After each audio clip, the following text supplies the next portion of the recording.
மாண்புமிகு அம்மா அவர்களை வணங்கி கடலூர் மாவட்டத்தைச் சேர்ந்த பல்வேறு அமைப்பைச் சேர்ந்த விவசாய சங்கத்தை சேர்ந்த தலைவர்கள், செயலாளர்கள், நிர்வாகிகள் தங்களுடைய கருத்துக்களை இங்கே தெரிவித்திருக்கின்றீர்கள். இதிலே முதலே சொல்லுவது விவசாயி என்று சொன்னார். விவசாயின்னு தான் சொல்ல முடியும், வேறு எதுவும் சொல்ல முடியும். நான் இன்றைக்கு விவசாயம் தான் பண்ணிகிட்டு இருக்கிறேன். என்னுடைய தொழில் விவசாயம் தான். என்னுடைய நிதிலேயே பயோடேட்டா கேட்பாங்க. எம்எல்ஏ இருந்தாலும் சரி, சிஎம்மாக இருந்தாலும் சரி, அதாவது அமைச்சராக இருக்கும்போது, எம்எல்ஏ எம்பி இருக்கும்போதெல்லாம் நான் விவசாயி தான் நான் கொடுத்தேன். விவசாயி தான், இதில் எந்த மாற்று கருத்தும் கிடையாது. உங்களைப் போல நானும் தீவிர விவசாயியாக இருந்தவன். சாதாரணமல்ல, தீவிரமாக நான் பாடுபட்டவன். அதில் நெல் எப்படி சாகுபடி செய்கிறது, கரும்பு எப்படி சாகுபடிது, வாழை, மஞ்சள், பாக்கு, அதே மாதிரி மிளகாய் எல்லாமே பயிரிட்டுக்கிறவன். எல்லாம் தெரிஞ்சுக்கணுங்கிறதுக்காக எங்கள் அப்பா நிறைய ட்ரைனிங் கொடுப்பார். நாம் தெரிஞ்சால் தான் மற்றவங்களுக்கு வேலை சொல்ல முடியும். நமக்கு விவசாயம் தெரிய வேணும். அப்போ தான் நமக்கு கூட இருக்கிறவர்களுக்கு அதை சுட்டி காட்ட முடியும் என்று சொல்லி சிறு வயதிலிருந்தே, நான் படிக்கின்ற காலத்திலிருந்தே விவசாய பணியில் ஈடுபட்டு, அதன் விளைவாகத்தான் எனக்கு இந்த உங்களுடைய ஆதரவால் முதலமைச்சர் பதவி கிடைக்கின்ற பொழுது அதை முழுமையாக பயன்படுத்தி எனக்கு கிடைத்த அனுபவத்தை வைத்து ஒரு சிறப்பான திட்டங்களை விவசாயிக்கு வழங்க வேண்டும். அதனால் விவசாயிகள் நலன் பெற வேண்டும் என்ற அடிப்படையில் தான் எங்களால் முடிந்த செய்தி கொடுத்தோம். அதுவும் நான் பதவி ஏற்கின்ற பொழுது ஒரு சோதனையான நேரம். உங்களுக்கு தெரியும், இங்கே கட்சிக்குள்ளே என்ன நடக்கணும். ஏதோ ஒரு பக்கம் பார்க்க வேணும், இன்னொரு பக்கம் எதிரிகள் யார் என்று நீங்கள் சொல்லிட்டீங்க. முதல்ல அவர்களையும் சந்தித்து அதையும் முறியடிக்க வேணும். ஏன்னா எங்கள் அந்த காலத்தில் எட்டப்பன் இருக்காங்க. எங்களதுலேயும் சில எட்டப்பர்களோடு சேர்ந்து கொண்டு எவ்வளோ கஷ்டத்தை கொடுத்தார்கள். அதையெல்லாம் தாங்கி வறட்சி எவ்வளோ சொன்னாங்க, வறட்சி, கடுமையான வறட்சி, குடிப்பதற்கு கூட தண்ணி கிடையாது. சென்னை போன்ற மாநகரத்தெல்லாம் ரயிலில் தண்ணி கொண்டாந்து கொடுத்தேன். அந்த காலகட்டம் அதையும் நம்ம சமாளிக்க வேண்டியிருந்தது. அதுக்கு பிறகு கஜா புயல் கடுமையாக டெல்டா மாவட்டத்தில் தாக்கி புரட்டி போட்டு போயிட்டுது. அதை அங்கே இருக்கிற விவசாயிகளிலிருந்து பொதுமக்கள் வரைக்கும் அவளுக்கு தேவையான நிவாரணங்கள் புயல் வேகத்தில் நாங்கள் செயல்பட்டு அதை சாதித்து காட்டினோம். நீங்கள் மின்கம்பங்கள்லாம் பார்த்தீங்கன்னா 6 தண்ணி இருக்கும், ஒரு ஆள் தண்ணி இருந்தது. அதில் கொண்டு போய் மின்கம்பங்களை நெட்டு அந்த மின்சார இணைப்பெல்லாம் நாங்கள் கொடுத்தோம். மரங்களாக சாலையிலே போக முடியும், அத்தனை மரங்கள் சாய்ந்து கிடந்தன. இவ்வளவும் நாங்கள் செயல்படுத்தினோம். அதோட அதுக்கு பிறகு பார்த்தீங்கன்னா கொரோனா, அது ஒரு 11 மாதம் ஒருத்தருக்கு ஒருத்தர் பார்க்கவே முடியல, வீட்டுக்குள்ளேயே அடைஞ்சு கிடந்தோம். ஏன்னா அது ஒரு காற்றில் பரவக்கூடிய ஒரு வைரஸ். அந்த வைரஸ் நம்முடைய உயிரை குடிக்கின்ற ஒரு வைரஸ். அப்படிப்பட்ட ஒரு சூழ்நிலையில் நான் முதலமைச்சராக 4 ஆண்டு 2 மாத காலம் மக்கள் நிறைவு பெறுகின்ற ஒரு ஆட்சியை நாங்கள் கொடுத்தோம். அதிமுக ஆட்சி கொடுத்தோம். இங்கே கூட நீங்கள் சொன்னீங்க, இதற்கிடையில் தான் இவ்வளோ திட்டத்தை நாங்கள் கொண்டு வந்தோம். இவ்வளோ பிரச்சனைக்கு இடையிலையும் விவசாயிகளுக்கு நல்லது செய்ய வேண்டும் என்ற அடிப்படையில் தான் நிறைய திட்டங்களை கொண்டு வந்தோம். அதில் குடிமராமத்து திட்டத்தை ஒன்று, இன்றைக்கு பல ஆண்டுகளாக ஏரி குளம் குட்டைகள்லாம் தூர்வாராமல் இருந்தது. பொதுப்பணித்துறையின் கீழே ஒரு 6000 ஏரிகள் வந்தது. அதுக்கு சுமார் 1240 கோடிகள் ஒதுக்கப்பட்டு அந்த பணியை செஞ்சோம். அணையில் தூரே வரல, மேட்டூர் அணையில் தூர்வாரி தூரே வரல. அணைக்கட்டத்திலிருந்து 83 ஆண்டு காலம், அந்த ஒரு 7 வருஷத்துக்கு முந்தி 83வது ஆண்டில் நானே நேரடியாக போய் அங்கே விவசாயிகள் இலவசமாக அள்ளிக்கலாம். ஒரு நாளைக்கு 3000 லாரிகள் அதில் அள்ளினாங்க. அதாவது டேம்லேருந்து ஒரு குறிப்பிட்ட தோரை விட்டுட்டு விவசாயிகளுக்கு அந்த வண்டல் மண் இயற்கை உரமாக பயன்படுத்தினாங்க. எங்களுடைய நிலத்தை கூட அள்ளிட்டு வந்தோம். 50 கிலோமீட்டர் இருந்தாலும் பரவாயில்ல. அப்படிப்பட்ட இயற்கையான நமக்கு வண்டல் மண் கிடைப்பது அரிது. ஏன்னா நிலம் பண்படுத்த வேண்டும் என்றால் ரசாயன உரத்தை போட்டு போட்டு நம்முடைய மண் வளம் இன்றைக்கி குறைஞ்சி போச்சு. அந்த மண் வளத்தை மீண்டும் பலப்படுத்த வேண்டும் என்றால் இந்த இயற்கையாக கிடைக்கக்கூடிய வண்டல் மண் கிடைக்க வேண்டும் என்ற அடிப்படையில் எல்லாமே 50-60 கிலோமீட்டர் சுற்றளவுக்கு அந்த ஏரியில் அந்த மேட்டூர் அணையிலிருந்து தூர்வாரினாங்க. இந்த ஆட்சியில் வந்து அதையும் கைவிட்டுட்டாங்க. அது மட்டும் இல்லை, இந்த ஏரியை பலப்படுத்துவதற்காக தூர்வாரத்துக்கு கரையெல்லாம் பலப்படுத்துக்கு நாங்கள் நடவடிக்கை எடுத்தோம். இதற்கு நான் அதிகாரிகளை சந்தித்து பேசின போது பார்த்திங்கன்னா, ஒரு அதிகாரி வருவாங்க, 6 மாதம் ரிட்டையர் ஆகிடுவாங்க. சிஇ வந்து ப்ரமோஷன் ஆகி வரும்போது 6 மாதம் தான் இருக்குது, இல்லை 1 வருஷம் தான் இருப்பாங்க. அப்போ இதில் கவனம் செலுத்த முடியாது.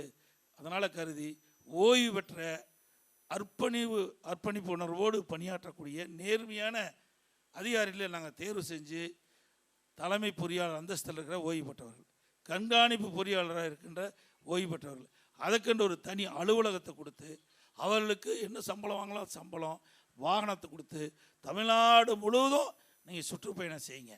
நீங்களாம் பல மாவட்டங்களில் பணியாற்றி இருக்க கிட்டத்தட்ட 30 ஆண்டு காலம் அவர்கள் அந்த துறையில் பொதுப்பணித்துறையிலிருந்து பணியாற்றியவர்கள், நல்ல அனுபவம் வாய்ந்தவர்கள், திறமையானவர்கள். அவளை பயன்படுத்தி எந்தெந்த மாவட்டத்தில் நம்முடைய மழைநீர் வீணாக போய் கடலை கலக்குது, ஓடையின் வழியாக நதியின் வழியாக போய் கடலை கலக்கின்ற அதெல்லாம் கணக்கிட்டு அந்த பகுதியில் தடுப்பணை கட்டலாம் அப்படின்னு நாங்கள் கணக்கு போட்டு தான் இந்த பணியெல்லாம் செஞ்சோம். ஆதனூர் குமாரமங்கலம் அம்மா இருக்கும்போது சொன்ன உடனே அனுமதி கொடுத்தாங்க, அந்த பணியை மேற்கொண்டோம். இப்போ இன்னும் அந்த பயன்பாட்டுக்கு வரல. இதோட காவிரி ஆற்றுல நாங்கள் ஒரு 5 இடத்துல தேர்வு செஞ்சோம். அதிமுக ஆட்சி வந்திருந்தால் அந்த 5 இடத்துலையும் இப்போ கட்டி முடிச்சிருப்போம். ஒவ்வொரு இடத்துல கட்ட ஆரம்பித்தோம். கரூர் விட்டு நஞ்சை போலூர் அந்த இடத்துல கட்ட ஆரம்பித்தோம். இப்போ முடிகிற தருவாயில் இருக்குது, இன்னும் பயன்பாட்டுக்கு கொண்டாடல. ஆக மழை காலங்கின்ற பெய்கின்ற நீர் மேட்டூர் அணை நிரம்பி உபரியாக போய் கடலில் கலக்குது. அப்போ அங்கங்கே தடுப்பணைகள் கட்டி முடிந்த அளவுக்கு தண்ணீரை சேமித்து நிலத்தடி நீரை உயர்த்த வேண்டும் என்ற அடிப்படையில் தான் இந்த பணியில் செஞ்சோம். அது மட்டும் இல்லை, இன்றைக்கி பவானி சாகர்லேருந்து பவானி வரைக்கும் 7 தடுப்பணைகள் போட்டேன். 3 பணி செஞ்சிட்ருக்கிறாங்க. அதுவும் என்ன உயரத்தை குறைச்சிட்டாங்க. எவ்வளோ ஒரு மோசமான செயல். உண்மையிலேயே வருத்தமாக தான் இருக்குது, வேறு வழி இல்லை. நாங்கள் உயரமாக இருந்தால் கிட்டத்தட்ட பார்த்திங்கன்னா நல்ல ஆழமாக இருக்கிற இடத்துல தேர்வு செஞ்சோம். ஆனால் காவிரி ஆற்றில் பார்த்திங்கன்னா எல்லாம் சமமான பரப்பு, அதில் வந்து தண்ணி தேக்கிறதுங்கிறது ஒரு கடினமான பணி. அதுவும் எந்த இடத்துல ஆழமாக இருக்குது, தண்ணி அதிகமாக தேக்கப்படும் என்று கணக்கிட்டு அந்த பகுதியை தேர்ந்தெடுத்து நாங்கள்லாம் விரிவான திட்ட அறிக்கையெல்லாம் தயார் செஞ்சு அதை ஆரம்பிக்கிற காலகட்டத்தில் ஆட்சி மாற்றம் வந்துடுது. சட்டமன்றத்தில் இப்போ இருக்கிற நீர்வளத்துறை அமைச்சர் இந்த ஜீவோலாம் போட்டேன், அதை ரத்து பண்ணின்னு அறிவிச்சிட்டார். முடிஞ்சு போச்சு. ஏற்கனவே தொடங்கப்பட்ட பணியை நிறைவு செஞ்சு அதை இன்னும் பயன்பாட்டு கொண்டாடல. நாங்கள் அறிவித்ததையும் அதையும் கைவிட்டுட்டாங்க. ஆனால் அதிமுக ஆட்சி மீண்டும் உங்களுடைய துணையோடு மலர்கின்ற பொழுது வேளாண்மைக்கு முன்னுரிமை கொடுக்கும். நீர் மேலாண்மைக்கு தனி டிபார்ட்மெண்ட். நான் ஏற்கனவே அதெல்லாம் ஓரளவுக்கு பொதுப்பணித்துறை அமைச்சராக இருந்து எப்படி எப்படியெல்லாம் செய்யலாம் என்று ஓரளவுக்கு நான் அனுபவ நிதியாக தெரிஞ்சிருக்கிறேன். அதையெல்லாம் அடுத்து வருகின்ற எங்களுடைய ஆட்சியிலே பயன்படுத்துவோம். அது மட்டும் இல்லை, என்எல்சி பற்றி கூட சொன்னாங்க. மாண்புமிகு அம்மா இருக்கின்ற பொழுது தான் மத்தியில் காங்கிரஸ் திமுக ஆட்சி இருக்கும்போது எனக்கு தனியாருக்கு விற்பனைக்கு அறிவித்தாங்க. அம்மா அவர்கள் தனியாருக்கு இந்த என்எல்சி நிறுவனம் சென்று விட்டால் தொழிலால் பாதிக்கப்பட்டுவார் என்று கருதி அரசாங்கமே அந்த 5% பங்கை வாங்குச்சு. இதனால் தனியாருக்கு தாரை வாக்கக்கூடிய என்எல்சி நிறுவனத்தை காப்பாற்றியது மாண்புமிகு இதயம் புரட்சி தலைவி அம்மா அவர்கள். அது மட்டுமல்ல, இங்கே சொல்லுகின்ற பொழுது இந்த கரும்பை பற்றி இங்கே சொன்னாங்க. நான்லாம் இப்போ கரும்பு போட்டுக்கிட்டு தான் இருந்தேன். இப்போல்லாம் இதுக்கு பாக்குக்கு போயிட்டேன். கரும்புக்கு ஆட்கள் கிடைக்கல, சரியாக கட்டுப்படி வேலை இல்லை என்று கருதி பாக்குக்கு சாகுபடி செஞ்சுருக்கிறோம். இந்த பகுதியில் நான் அது வரல, ஏன்னா வயலாக இருக்கிறதுனால அதை வச்சா வருமா என்னமோ தெரியல. இருந்தாலும் இன்றைக்கு மஞ்சள் நோய், வேறு புழு தாக்குதல் மற்றும் பொக்கோ கொயின் அந்த நோயெல்லாம் தாக்கப்படுது. இதை தெரிஞ்ச உடனே அறிவிச்சவர் அருள்மொழி தேவன் வந்து நம்ம பாண்டியன் கேட்டாங்க. கவன ஈர்ப்பு தீர்மானம் கொண்டு வந்து அரசுடைய கவனத்துக்கு சட்டமன்றத்திலே கொண்டு வந்தோம், அறிக்கையும் வெளியிட்டோம். இது வந்து தடுத்து நிறுத்த வேண்டும். அவை இந்த நோய் பாதிக்கப்பட்டு விட்டால் அதனுடைய வளர்ச்சி, கரும்புடைய வளர்ச்சி குன்றி போயிடுது. அப்போ கரும்புடைய வளர்ச்சி இல்லைன்னா நமக்கு டன்னேஜ் வராது, போட்ட முதல்ல கூட எடுக்க முடியாது. இப்படிப்பட்டிருக்கிற சூழ்நிலையெல்லாம் இந்த அரசுடைய கவனத்துக்கு கொண்டாந்தோம். நீங்கள் சொன்ன மாதிரி இங்கே இருக்கிற வேளாண்மை துறை அமைச்சர், அவர் அமைச்சராக இருக்கிறார் இல்லைன்னு எனக்கு சந்தேகமாக இருக்குது. வேளாண்மை துறை அமைச்சர்னு சொல்லிட்டு அது அவருடைய சொந்த பகுதியில் கூட இருக்கிற பிரச்சனையை தீர்க்க முடியலன்னா அவர் அந்த துறைக்கு தகுதி இல்லாதவராக தான் நான் பார்க்க முடிகிறது. எல்லோருமே சொந்த மண்ணில் ஏதாவது ஒரு அடையாளத்தை காட்டுவாங்க. ஒரு அமைச்சராக இருந்தாலும் சரி, ஒரு முதலமைச்சராக இருந்தாலும் சரி, ஒரு சட்டமன்ற உறுப்பினராலும் தன்னுடைய பகுதியிலே தான் இருக்கின்ற காலத்தில் ஏதாவது ஒரு சாதனை செய்ய வேண்டும் என்று நினைப்பார்கள். அந்த நினைப்பு கூட இந்த அமைச்சருக்கு வரவில்லை என்பது தான் வேதனையாக இருக்குது.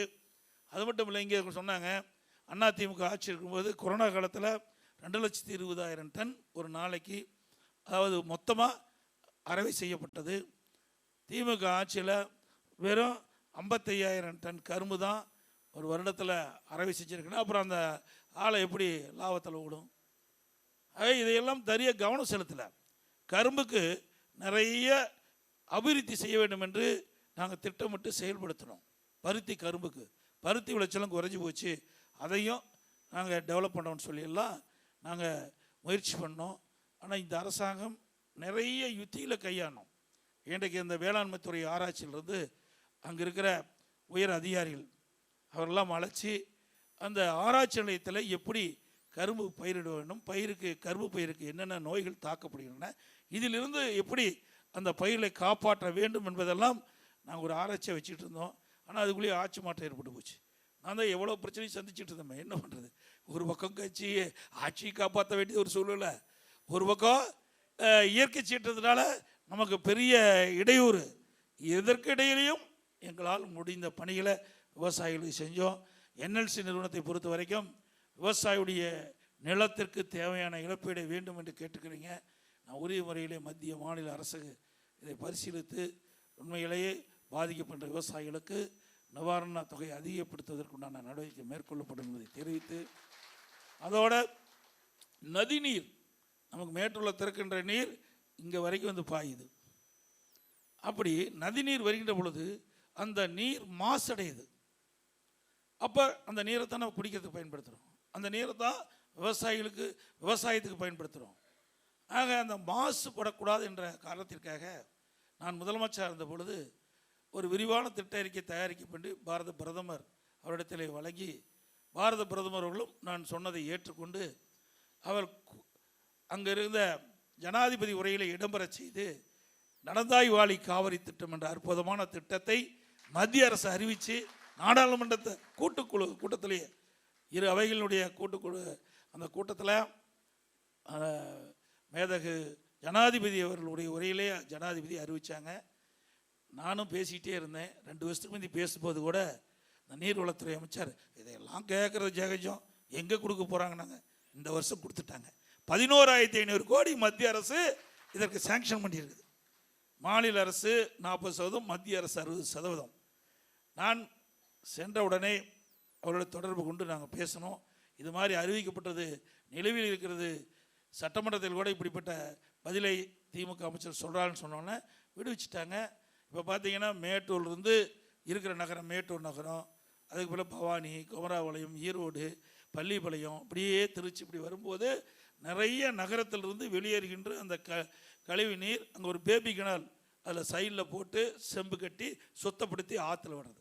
அதே பவானி சாகர்லேருந்து பவானி வரை அதிலிருந்து நகரத்திலிருந்து வெளியேறுகின்ற கழிவு நீர் நதியில் கலக்காமல் அதே மாதிரி பேபி கனால் அமைச்சு அங்கே செம்பு கட்டி விடுறோம். அதே மாதிரி நொய்யல், அதே மாதிரி அமராவதி, இப்படி கிளை நதியிலிருந்து வருகின்ற நீர்லாம் கூட சுத்தப்படுத்தி அந்த நதியில் விட்டு கடைசியில் காவிரி ஆற்றில் வந்து அந்த நதி நீர்களெல்லாம் கலந்து நம்முடைய பகுதிக்கு வருது.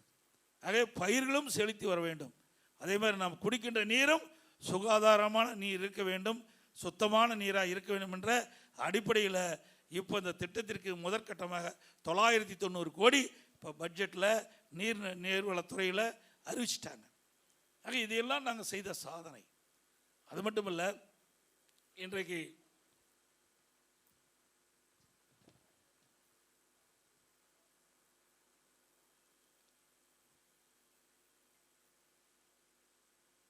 கால்நடை பூங்கா. நம்ம வந்து பார்த்திங்கன்னா இதுக்கு உபதொழில் வந்து கால்நடை வளர்க்குறோம். எல்லாமே விவசாயி எல்லாம் பசு மாடு வளர்க்குறோம், எருமையெல்லாம் வளர்க்குறோம். அதை வந்து சிறப்பான முறையை வளர்த்து அதன் மூலமாக நமக்கு ஒரு உபரி வருமானம் வர வேண்டும் என்ற கருதி தான் அந்த திட்டத்தை நான் பார்த்தேன். நான் அமெரிக்கா போகும்போது பஃபலோ பால் பண்ணைன்னு ஒரு பால் பண்ணேன். அங்கே போய் பார்த்தோம். அந்த ஒரு இடத்துல மட்டும் 4 ஒன்றுக்கு 1,36,000 லிட்டர் பால் உற்பத்தி செஞ்சாங்க. அங்கே இருக்கிற பசுக்கள் எல்லாம் ஒரு நாளைக்கு 65 லிட்டர் பால் கொடுக்குது. ஒரு நாளைக்கு 65 லிட்டர் பால். அப்போ தான் நான் என்னென்னேன், இதே மாதிரி நம்முடைய விவசாயிகளுக்கு இந்த கலப்பின பசுகளை உருவாக்கி ஆராய்ச்சி நிலையம்லாம் உருவாக்கி நம்ம விவசாயிகளுக்கு இலவசமாக கொடுக்கணும் அப்படின்னு கருதி தான் என்னுடைய சேலம் மாவட்டத்துக்கு அருகிலே இன்றைக்கு கால்நடைத்துறைக்கு சொந்தமான 1000 ஏக்கர் நிலத்தை எடுத்து பிரம்மாண்டமான ஒரு கால்நடை பூங்கா, இந்தியாவிலேயே மிகப்பெரிய கால்நடை பூங்கா அதுதான். 1020 கோடி ரூபாயில் கட்டப்பட்டு முதற்கட்டமாக அந்த ஒரு பகுதியை நான் திறந்தேன். அது கால்நடை மருத்துவக் கல்லூரி ஆராய்ச்சி நிலையத்தை மட்டும் திறந்தேன். மற்ற ஆராய்ச்சிகள் எல்லாம், அதாவது கால்நடை ஆராய்ச்சி, அதாவது பசுக்கள் எல்லாம் ஆராய்ச்சி செய்கிறது, மீன் வள ஆராய்ச்சி, அதே போல் பன்றி ஆராய்ச்சி, கோழி ஆராய்ச்சி, ஆடு வளர்ப்பு ஆராய்ச்சி, இதெல்லாம் ஆராய்ச்சி பண்ணி அதன் மூலம் விவசாயிகள் கொடுக்குறது. இந்த ஆராய்ச்சியின் மூலமாக நம்ம உருவாக்கப்பட்ட அந்த பசுக்கள் நம்முடைய சீதோஷ்ண நிலைக்கு தக்கவாறு வாழும். அதில் ஒரு நாளைக்கு 40 லிட்டர் பால் கொடுக்கின்ற அளவிற்கு இந்த ஆராய்ச்சி நிலையத்தின் மூலமாக பசுக்களை உருவாக்கி நம்முடைய விவசாயி கொடுக்கலான் இருந்தோம். இன்னும் பூட்டி வச்சுட்டு இருக்கிறேன், இன்னும் திறக்கவே இல்லைங்க. 1000 கோடி கட்டுனது இன்னும் திறக்கவே இல்லை. நான் சட்டமன்றத்தில் பேசி போன வருஷம் ரிப்பன் மட்டும் கட் பண்ணி விட்டுட்டார். அதுக்கு உண்டான எந்த பணியும் செய்யலை, அப்படியே கிடப்பில் கிடக்குது. நிச்சயமாக உங்களுடைய ஆதரவோடு அதிமுக ஆட்சிக்கு வந்த பிறகு பிரம்மாண்டமான அந்த கால்நடை பூங்கா. இந்த கால்நடை பூங்கானா சாதாரணமாக இல்லை. நீங்கள்லாம் உங்களை எல்லாம் விவசாயிகள்லாம் கூட்டிகிட்டு போய் காட்ட போகிறோம்.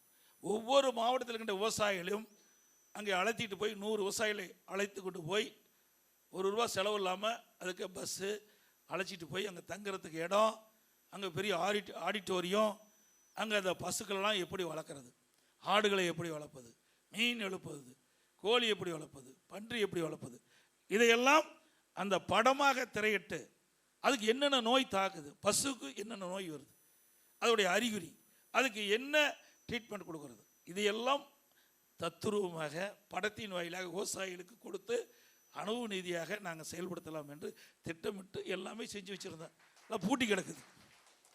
இதோட ஒரு சகோதரி வந்து சொன்னாங்க, இதெல்லாம் நாட்டு மாடு வேணுனாங்க. அதுக்கும் ஒரு வழி கண்டுபிடிச்சேன்.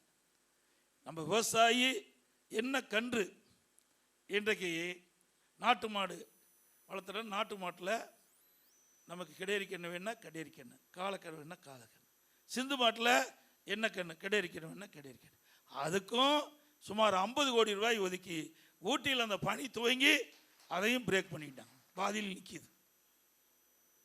இதையெல்லாம் அதிமுக ஆட்சியிலே கொண்டு வரப்பட்ட திட்டங்கள். எதற்காக சொல்லின்னு சொன்னார், இதையெல்லாம் ஒவ்வொன்றையும் பார்த்து உங்களை போலுக்கின்ற விவசாயிகிட்ட பேசுகின்ற பொழுது இந்த விவசாயத்தில் இன்னும் எப்படி கூடுதலான கவனம் செலுத்தி இன்னும் அவர்களுக்கு கூடுதலான வருமானம் கிடைப்பதற்கு என்ன ஆலோசனை என்று கேட்டு அதன் மூலமாக பெற்று சம்பந்தப்பட்ட அதிகாரிகிட்டே கலந்து ஆலோசி இப்படிப்பட்ட திட்டங்கள் எல்லாம் நாங்கள் நிறைவேற்றும் என்பதை நேரத்தில் உங்களோடு கலந்து பேசுகின்ற பாக்கியம் கிடைக்கிறதுனால பேசுகிறேன். ஆனால் ஒன்று, மும்முனை மின்சாரம் வேணும்னு எனக்கு கேட்டாங்க. மும்முனை மின்சாரம் உடனடியாக கேட்ட உடனே 24 மணி நேரமும் விவசாயிகள் எந்த நேரத்துக்கு போனாலும் மின் மோட்டரை இயக்கலாம். அதையும் நாங்கள் தான் கொடுத்தோம். விவசாயிகள் கடன் தள்ளுபடினாங்க, கொரோனா காலம் நாங்கள் எல்லாம் டிஸ்கஸ் பண்ணோம். ஏற்கனவே அம்மா இருக்கின்ற பொழுதே 2016 தேர்தல் அறிக்கையில் சொன்னாங்க விவசாயிகள் கடன் தள்ளுபடி செய்யப்படும் என்று. அதன் அடிப்படையில் கடன் தள்ளுபடி செஞ்சாங்க 2016. அம்மா துரதிருஷ்டவசமாக இருந்த பிறகு இன்றைக்கி கொரோனா காலத்தில் விவசாயிகள் பாதிக்கப்பட்டாங்க.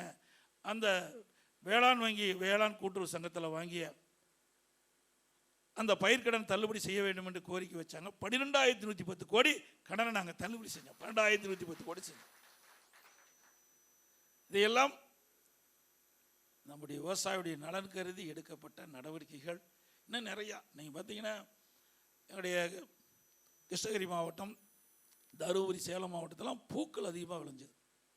அங்கே அவரெல்லாம் உற்பத்தி செய்யப்பட்ட அந்த பூக்கள்லாம் பெங்களூர் கொண்டு போய் தான் விற்பனை செய்ய முடியும். சரியான விலை கிடைக்கலனாங்க. ஒசூரில் அங்கே சர்வதேச ஒரு ஏல மையத்தை கட்டுவோன்னு சொன்னாங்க. 20 கோடி ரூபாய்க்கு கொடுத்து கட்டி அப்படியே நிற்கிது. சர்வதேச பூ ஏல மையத்தை கட்டி இன்னும் திறக்கலை. திறந்தாங்களே இல்லையே தெரியல, அது இன்னும் பூட்டி தான் கிடக்குது. ஆக இப்படி வேளாண் பெருமக்களுக்கு அந்தந்த பகுதியில் என்னென்ன வேணுமோ அதெல்லாம் சொன்னோம். அதே மாதிரி மக்காச்சோளம், இந்த பகுதியில் ஒரு பகுதியில் மக்காச்சோளம் விளையுது. அரியலூர், பெரம்பலூரில் அதிகமாக விளையுது. தருமபுரி, கிருஷ்ணகிரி, சேலம் எல்லாம் மக்காச்சோளம் அதிகமாக பயிர்கின்ற பகுதி. அமெரிக்கன் படைப்புழு விழுந்தது. அப்போ மக்காச்சோளம் பயிரிட்ட விவசாயிகள் கடுமையாக பாதித்தாங்க. அதில் கோரிக்கை வச்சாங்க, எங்களுக்கு இழப்பீடு தொகை வேணும். 186 கோடி இழப்பீட்டை கொடுத்தோம். அமெரிக்கன் படைப்புழு விழுந்து பாதிக்கப்பட்ட விவசாயிகளுக்கு 186 கோடி. அடுத்த ஆண்டு அதே போல் அமெரிக்கன் படைப்புழு பல்வேறு பகுதியில் தாக்குதலுக்கு உள்ளாச்சு. அப்போ விவசாயிகளை கோரிக்கை வச்சாங்க, இந்த விவசாயி மருந்து அடிப்பாங்க, பக்கத்து விவசாயி அடிக்க மாட்டாங்க. அப்போ இந்த புழு அங்கே போயிடுது. அப்போ அந்த அமெரிக்கன் படைப்புழு தாக்குதலிருந்து அந்த மக்காச்சோள பயிரை பாதுகாக்க முடியல. அதனால் ஒட்டுமொத்தமாக நாம் எங்கெங்கெல்லாம் மக்காச்சோள பயிரில் அமெரிக்கன் படை விழுந்ததோ அதையெல்லாம் கணக்கிட்டு அரசாங்கமே சுமார் 48 கோடியில் பூச்சிக்கொல்லி மருந்து அடித்து அந்த அமெரிக்கன் படை புழுவதிலிருந்து காப்பாற்றி நல்ல விளைச்சலை பெற்றுக் கொடுத்த அரசாங்கம் அதிமுக அரசு. இப்போ கூட நான் எதிர்கட்சியாக இருந்தாலும் கூட இந்த வேளாண் பணியில் என்னென்ன யுத்திகளை கையாள வேண்டும் கேட்கின்ற பொழுது நம்முடைய பீகார் பகுதி பத்த பகுதியெல்லாம் கூடுதலான மக்காச்சோளம் விளைச்சலாக கிடைக்குது. நம்முடைய ஒரு ஏக்கருக்கு 2000 கிலோ கிடைச்சினா அங்கே 2000 300 கிலோ விளைச்சல் கிடைக்குது. அப்படி அதுக்கு விளைச்சல் கொடுப்பதற்கு என்ன காரணம்? அதனுடைய விதைகள் அதுக்கு உருவாக்கப்பட்டிருக்காங்க. அந்த விதையை நாம் பயன்படுத்தினா மக்காச்சோளுடைய விளைச்சலை அதிகரிக்க முடியும் என்று சொன்னாங்க. அதையும் நான் இப்போ கவனமாக எடுத்துகிட்டு இருக்கிறேன். அதேபோல் மரவள்ளி கிழங்கு சொன்னாங்க. மரவள்ளிங்க பிள்ளைலாம் மாவு பூச்சி விழுந்தது. மாவு பூச்சி விழுந்தால் அந்த இலையெல்லாம் அப்படியே சுருண்டு போய் அப்படியே அந்த இலையெல்லாம் விழுந்து அந்த மரவள்ளி கிழங்கு செடி இறந்துடும். அதுக்கு எங்கெங்கெல்லாம் மாவு பூச்சி விழுந்ததோ அதெல்லாம் வேளாண்மை துறை அதிகாரிகள் உடனடியாக அனுப்பி அதை கணக்கெடுத்து அதுக்கு தகுந்த பூச்சிக்கொல்லி மருந்து அடித்து அதையும் நாங்கள் காப்பாற்றணும். இப்படி விவசாயிகளுடைய நிலை அறிந்து நாங்கள் செயல்பட்டோம். இன்னொன்று சொல்கிறேன், நான் இருக்கும்போது நமக்கு நியாயமான விலை கிடைக்க வேணும்னு இங்கே பேசுனீங்க. அதுக்கு முதல் கட்டமாக ஒரு பரிச்சாத்து முறையில் ஒரு திட்டத்தை நான் கொண்டு வந்தேன். ஏன்னா நம்ம கரும்பு எப்படி எக்ரிமெண்ட் போடுறோம், விவசாயி உற்பத்தி செய்யப்பட்ட கரும்பை நம்ம அங்கே தனியார் ஆலையாக இருந்தாலும் சரி, அரசு கூட்டு சர்க்கரை ஆலை இருந்தாலும் சரி, நம்ம எக்ரிமெண்ட் போட்டு நம்முடைய கரும்பை வெட்டி அனுப்புகிறோம். அதே மாதிரி விவசாயிகள் உற்பத்தி செய்யப்படுகின்ற காய்கறிகள், பழங்கள் அதையெல்லாம் உரிய முறையில் விற்பனை செய்ய வேண்டும் என்று அதுக்கு நான் நடவடிக்கை எடுத்தோம். எங்கள் பகுதியெல்லாம் பார்த்திங்கன்னா மானாவரி தக்காளி பிரம்மாண்டமாக விளையும். நல்ல விளைச்சல் கிடக்கும்போது 1 கிலோ 5 ரூபாய்க்கு வந்துடும். 5 ரூபாய்க்கு வந்தால் அந்த விவசாயி பிழைக்க முடியுமா? அதை பறிக்கிற கூலி கூட கட்டுப்படியாகாது. அதுக்கு ஒரு அதிகாரிகள்லாம் கலந்து பேசி அது ஒரு திட்டத்தை வகுத்தோம். இப்படி விவசாயம் அந்த வியாபாரியும் ஒரு கூட்டா ஒரு திட்டத்தை வகுத்தோம். விவசாயிகள் தங்களுக்கு கட்டுப்படியான விலை கிடைக்க வேண்டிய ஒரு சூழ்நிலையிலே இருந்து கொண்டிருக்கின்ற நிலையை அறிந்து அந்த பழங்கள் காய்கறிகள் வாங்குகின்ற வியாபாரிகள் வேளாண்மை துறை வணிக பகுதியில் அவர்கள் பதிவு செய்யணும். எப்படி கான்ட்ராக்ட் பண்ணால் சால்வன்ஸ் எடுக்கிறாங்களோ அது மாதிரி அவர்களது வேளாண் துறையை சேர்ந்த அலுவலகத்தில் அவர்கள் அதை பதிவு செய்து கொள்ள வேண்டும். ஒரு தக்காளி விளையுது, ஒரு கத்திரிக்காய் விளையுது, ஒரு வெண்டங்காய் விளையுது, புடலங்காய் விளையுது. இப்படி காய்கறிகள் விளைகின்ற பகுதியில் அந்த விவசாயியும் அந்த வியாபாரியும் வேளாண்மை துறை அதிகாரி அழைச்சிட்டு போய் ஒரு ஃபார்மட் அதில் எக்ரிமெண்ட் போடுவாங்க. இப்போ நடவு செஞ்சால் 3 மாதம் கழித்து தக்காளி நமக்கு கிடைக்கும். அப்படி 3 மாதம் கழித்து கிடைக்கின்ற பொழுது வியாபாரியும் அந்த விவசாயியும் ஒரு எக்ரிமெண்ட் போட்டுக்குவாங்க. அந்த 3 மாதம் கழித்து ஒரு கிலோ 40 ரூபாய்க்கு விற்கணும்னா 40 ரூபாய்க்கு அவர் எடுத்துக்குவாங்க. அது 20 ரூபாய்க்கு விற்றாலும் அந்த விவசாயிட்ட அவர் வாங்கி ஆகணும். இல்லை ஒரு குறிப்பிட்ட அளவு வச்சுருக்கிறோம், 40 ரூபாய் நிர்ணயிக்கிற பிறகு 60 ரூபாய்னு விற்றுன்னு வச்சுங்க. அப்போ 60 ரூபாய்க்கு மேலே போனோம், அதில் ஒரு பங்கு விவசாயிக்கு கொடுக்கணும் அப்படின்னு ஒரு எக்ரிமெண்ட் போட்டு அந்த சட்டமாக கொண்டாந்து சட்டமன்றத்தில் சட்டத்தை நிறைவேற்றினேன். அதெல்லாம் ஒரு கொண்டு வருகின்ற பொழுது, அதை நடைமுறைக்கு கொண்டு வரும்போது ஆட்சி மாற்றம் ஏற்பட்டு போச்சு. இங்கே இருக்கிற பிரம்மாண்டமான வேளாண்மை துறை அமைச்சர் இது எதுக்கு இந்த சட்டம்னு அந்த சட்டத்தை வேறொரு மசோதா கொண்டு ரத்து பண்ணிக்கிட்டார். சட்டமன்றத்திலே கொண்டாந்து ரத்து பண்ணிக்கிட்டார். நான் கூட எதிர்த்து பேச, இதில் என்ன உங்களுக்கு கஷ்டமாக இருக்குது? இல்லை, இதையெல்லாம் தனியார் ஆக்கிரமிக்கணும், அப்படி அல்ல. விவசாயிகள் விரும்பினா பதிவு பண்ணிக்கலாம், இல்லைன்னா கிடையாது. எப்படி கரும்பு உற்பத்தி பண்ணுறோம், கரும்பு நடவு செய்கிறோம், நமக்கு விருப்பப்பட்டால் நம்ம போய் அந்த சுகர் ஃபேக்டரியில் போய் எக்ரிமெண்ட் பண்ணுறோம். அதுபோல் இதுவும் அப்படித்தான். ஏன்னா நீங்கள் அந்த விவசாயி உற்பத்தி செய்கின்ற பொழுது விலை குறைஞ்சி போயிடுது, கடுமையான நஷ்டத்துக்கு ஆளாக்கப்படுறாங்க. நீங்கள் பாருங்கள், நம்முடைய கிருஷ்ணகிரிலாம் பாருங்கள், இந்த முட்டைகோஸ் உற்பத்தி பண்ணுவாங்க, காலிஃப்ளவர் பண்ணுவாங்க, விலை குறைஞ்சா அப்படி கொண்டு போய் வீதியில் கொட்டுவாங்க, ஆடு மாடுலாம் சாப்பிடும். இதையெல்லாம் பார்த்து தான் நான் சட்டமாக இயற்றி இதை இந்த விவசாயிகளுக்கு பயனளிக்கக்கூடிய ஒரு அற்புதமான திட்டம்னு விவசாயிலாம் போய் கேட்டுட்டு தான் இதை கொண்டு வந்தேன். விவசாயிகிட்ட போய் கேட்டேன், இது கொண்டாந்தா நடைமுறை இருக்குமா, உங்களுக்கு இது சம்மதமா கேட்டேன். ஆக இது நல்ல திட்டங்க, ஆக இந்த திட்டத்தை நீங்கள் நடைமுறைப்படுத்துங்க, எங்களுக்கு ஒரு நியாயமான விலை கிடைச்சா போதும். ஒரு நியாயமான விலை கிடைக்கும். இன்றைக்கி நடவு செய்கின்ற பொழுது ஒன்று, அறுவடை செய்கின்ற பொழுது ஒரு விலை இருக்கும்போது பெரும் நஷ்டத்துக்குள்ளாயிருவோம். இது ஒரு அற்புதமான திட்டம்னு சொல்லலாம். அதையும் இந்த ஆட்சியாளர்கள் இன்றைக்கி அரசியல் கால் பிடிச்சிருக்காருன்னு அந்த சட்டத்தை ரத்து செஞ்சுட்டாங்க. அது மட்டும் இல்லை, இந்த தக்காளி உற்பத்தி என்பது குறிப்பிட்ட நாள் தான் நம்ம வச்சிருக்க முடியும். இதற்கு மதிப்பு கூட்டம் ஒரு 5-6 லாரியில் வச்சு, அதெல்லாம் மிஷினரிலாம் வச்சு, எங்கே தக்காளி அதிகமாக பயிரிடுறாங்களோ அங்கே கொண்டு போய் நிறுத்தி அந்த விவசாயிகிட்ட அந்த தக்காளி வாங்கி அதை மதிப்பு கூட்டுப்பட்டு பாட்டில் அடைச்சி 1 மாதம் வைக்கலாம். அதையும் நான் செஞ்சேன், நடைமுறைப்படுத்தினேன். அது இப்போ என்ன ஆச்சுன்னே தெரியல இந்த ஆட்சியில். ஆக விவசாயிகளுக்கு தேவையான உதவிகளை செய்கின்ற அரசு, அதே போல் இயற்கை உரம், இந்த மண்புழு, இந்த நம்ம யாரெல்லாம் மண்புழு உரம் தயாரிக்கிறாங்களோ அவர்களுக்கு சப்சிடி கொடுத்து அந்த பணியை துவக்கணும். இங்கே கூட சொன்னாங்க, விவசாயிகளுக்கு மானிய விலையில் எந்திரங்கள் கொடுத்தோம்.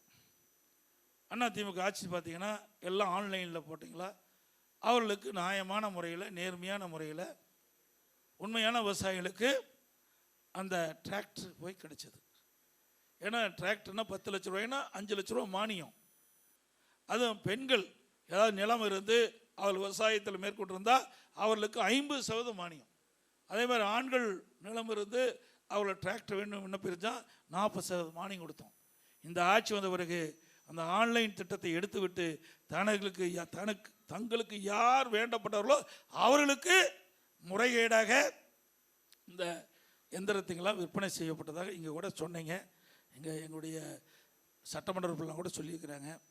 இதையெல்லாம் அதிமுக ஆட்சி வந்த பிறகு உண்மையான விவசாயிகளுக்கு நேர்மையான முறையில் அரசு எந்திரங்கள், விவசாய எந்திரங்கள் வழங்கப்படும் என்பதை இந்த நேரத்தில் சுட்டி காட்டுகின்றேன். இது மட்டும் இல்லை, இன்னும் நிறையா செங்கரும்பை பற்றி சொன்னீங்க. செங்கரும்பு விற்பனைக்கு வருவதற்கு காரணமே அதிமுக ஆட்சி தான். பொங்கல் தொகுப்பில் செங்கரும்பை கொண்டு வந்த காரணத்தினால தான் அது விற்பனை ஆகுது. எவ்வளோ சொன்னாங்க, 36 ரூபாய்க்கு விலை நிர்ணயிக்கப்பட்டு வெறும் 16 ரூபா 50 காசு கொடுக்குறாங்க. அனைத்து இந்திய அண்ணா திராவிட முன்னேற்ற கழக ஆட்சி வந்த பிறகு விவசாயிகளை நேரடியாக அரசாங்கமே கொள்முதல் செய்யும். அந்த என்ன நிர்ணயிக்கப்படும் அந்த விலை அப்படியே கிடைக்கும். அதில் யாரும் இடைத்தரகர்கள் இல்லாத அளவிற்கு பார்த்து கொள்ளப்படும் என்ற செய்தியை சொல்கிறேன். இந்த திட்டம் இல்லை, எந்த திட்டம் விவசாயிகளுக்கு கொடுத்தாலும் அதில் இடைத்தரகர்கள் இல்லாத அளவிற்கு அதிமுக அரசு பார்த்து கொள்ளும். அரசு ஒதுக்கின்ற நெறி முழுமையாக விவசாய பெருமக்களுக்கு போய் சேர வேண்டும் என்பதுதான் எங்களுடைய திட்டம். அதை நாங்கள் நிச்சயமாக நடைமுறைப்படுத்துவோம் என்று சொல்லி, அதோட உழவன் செயலி அதையும் நாங்கள் கொண்டு வந்தோம். அதில் பார்த்தீங்கன்னா உங்களுக்கு எல்லாமே ஒரு பருத்தியில் என்ன பூச்சுழுவுது, நெல்லில் என்ன பூச்சுழுவுது, அது உழவன் செயல் மூலமாக அதை அப்படியே பணம் பிடிச்சி அனுப்பிச்சிக்கலாம். அதுக்கு என்ன மருந்து அடிக்கலாம் அப்படின்னு வரும். சீதோஷ நிலை அதிலிருந்து தெரிஞ்சுக்கலாம். அப்புறம் விற்பனை கூட்டுறவு சங்கத்தில் என்னென்ன விலை விற்கிது, என்னென்ன பொருளுக்கு என்னென்ன விற்கணும்னு சொல்லி எங்கே அதிகமாக விற்குதோ அங்கே கொண்டு போய் நம்முடைய விவசாயிகள் விற்பனை செய்யலாம். இப்படிலாம் உழவன் செயலி என்ற ஒரு திட்டத்தை கொண்டு வந்து அதையும் நடைமுறைப்படுத்திய அரசாங்கம் அதிமுக அரசாங்கம். அதுபோல் இந்த பகுதி கூட வெள்ள நீர் தடுப்புக்கு தனியாக இந்த மழை காலத்தில் வெள்ளம் வருகின்ற பொழுது அங்கே மேடான பகுதியிலேருந்து தாழ்வான பகுதிக்கு போகும்போது அதெல்லாம் நீர் சூழ்ந்து அந்த பயிர்களெல்லாம் தண்ணீரில் மூழ்கி சேதமடைகிறது. அதை தடுத்து நிறுத்துவதற்கு அம்மா இருக்கணும் சரி, நான் இருக்கணும் சரி, வெள்ள தடுப்பு பணிகள்லாம் மேற்கொண்ட அரசு அதிமுக அரசு. இந்த மாவட்டத்தில் அதிகமாக தடுப்பணை கட்டி கொடுத்தது அதிமுக ஆட்சியில். அதிகமாக தடுப்பணை கட்டி கொடுத்தது. இன்னும் பல்வேறு பகுதியில் தடுப்பணை கட்ட வேண்டும் என்று கோரிக்கை வச்சிருக்கிறீங்க. அந்த கோரிக்கையும் அனைத்து இந்திய அண்ணா திராவிட முன்னேற்ற கழக அரசு அமைந்த பிறகு எந்தெந்த இடத்துல சாத்தியமோ அந்த இடத்தில் எல்லாமே தடுப்பணை கட்டுவதற்கான நடவடிக்கை எடுப்போம். நீர் என்பது மிக முக்கியம். நான் அடிக்கடி சொல்லுவேன், ஒரு மனிதனுக்கு உயிர் எப்படியோ அதுபோல் விவசாயிக்கு உயிராக இருப்பது நீர். அந்த நீரை சேமிப்பது, முறையாக பகிர்ந்து விவசாயிக்கு அளிப்பது அரசினுடைய கடமை. அதை எங்களுடைய அரசு சிறப்பாக செயல்படுத்தி கொடுக்கின்ற செய்தி இந்த நேரத்தில் தெரிவித்து, அதேபோல் நெல் கொள்முதல் நிலையத்தை பற்றி சொன்னாங்க. அதில் இப்போ ஆன்லைன்லாம் அந்த விற்பனை செய்வதில் சில விவசாயிகளுக்கு பெரும் பிரச்சனையாக இருக்குதுன்னு சொன்னாங்க. ஏன்னா விவசாயிகள்லாம் படித்து எல்லாம் பெரிய படிப்பெல்லாம் கிடையாது. அதே அந்த அங்கங்கே இருக்கிற விவசாயிகள் அந்தந்த விளைநிலங்களில் அதை விளைச்சல் பெற்ற அந்த விவசாயிகள்லாம் இன்றைக்கி விற்பனைக்காக நேரடி நெல் கொள்முதல் நிலையத்துக்கு கொண்டு போகிறீங்க. அங்கே போய் திறந்த வெளியில் அடுக்கி பல நெல் மூட்டைகள், நெல் மணிகள் மழையில் நடந்து முளைத்து போன காட்சியெல்லாம் நம்ம தொலைக்காட்சியில் பார்த்தோம். நான் அது தவிர்த்து சட்டமன்றத்தில் நான் பேசினா அறிக்கையை விட்டேன். ஆகவே நீ எதிர்வருகின்ற காலத்தில் எங்கெல்லாம் நேரடி நெல் கொள்முதல் அதிகமாக நெல் வருகிறதோ அந்த இடத்துல பாதுகாப்பாக நாம் விவசாயி கொண்டு போகிற நெல்லெல்லாம் பாதுகாத்து உடனுக்குடன் அந்த நெல்லை கொள்முதல் செய்து அவளுக்கு தேவையான தொகை வழங்கப்பட்டது அதிமுக ஆட்சியில். இன்னும் தொடர்ந்து வழங்கும். அதுபோல் அதில் முறைகேடு நடப்பதாக சொன்னாங்க. அதிமுக ஆட்சி வந்த பிறகு அந்த முறைகேடெல்லாம் தடுத்து நிறுத்தப்படும். நீங்கள் எப்படி வாழ்த்துகிறீர்களோ அதைவிட பன்மடங்கு வாழ்த்துகின்ற அரசாக விவசாயிகளுடைய அரசு இருக்கும் என்பதை இந்த நேரத்தில் தெரிவித்து, இங்கே தங்களுடைய கருத்துக்களை சொல்வதற்கு வரி புரிந்த கடலூர் மாவட்டத்தைச் சேர்ந்த 3 தொகுதி மற்ற தொகுதியிலிருந்து வந்திருக்கிறீங்க. அனைவருக்கும் இந்த நேரத்தில் நன்றி தெரிவித்து, பெருமாள் ஏரி பற்றி சொன்னாங்க. பெருமாள் ஏரி பெரிய ஏரி. அதில் அதிமுக ஆட்சி இருக்கும்போது டெண்டர் விட்டு நாங்கள் அந்த மண்ணெல்லாம் கரையை பலப்படுத்தி செஞ்சுட்டு இருந்தோம். இந்த ஆட்சி வந்த பிறகு பாதியிலே இன்னும் எடுக்காத சொல்கிறாங்க. எஞ்சிய பகுதியும் தூர் வாரப்படும் என்ற செய்தி இந்த நேரத்தில் தெரிவித்து, அதோட பல கிராமம் பாதிக்கப்பட சொன்னாங்க. பாதிக்காத அளவிற்கு ஒரு மிகப்பெரிய திட்டத்தை நாம் வைப்போம். இன்றைக்கு மழை காலங்களில் இந்த தாழ்வான பகுதிகளெல்லாம் நீர் தேங்கி அதில் சாகுபடி செய்யப்பட்ட பயிர்களெல்லாம் அதில் சேதமடைவதாக இங்கே தெரிவித்துக்கின்றார்கள். அதையெல்லாம் கணக்கிட்டு அதை எந்த முறையிலே வடிகால் செய்து கொடுக்க முடியுமோ அதெல்லாம் செய்து கொடுப்பதற்குண்டான நடவடிக்கை மேற்கொள்ளும் என்று சொல்லி இங்கே தங்களுடைய கருத்துக்களை வழங்கிய அனைத்து அமைப்பைச் சேர்ந்த விவசாய தலைவர்களுக்கும் செயலாளருக்கும் நன்றி தெரிவித்து விடைபெறுகின்றேன். நன்றி, வணக்கம்.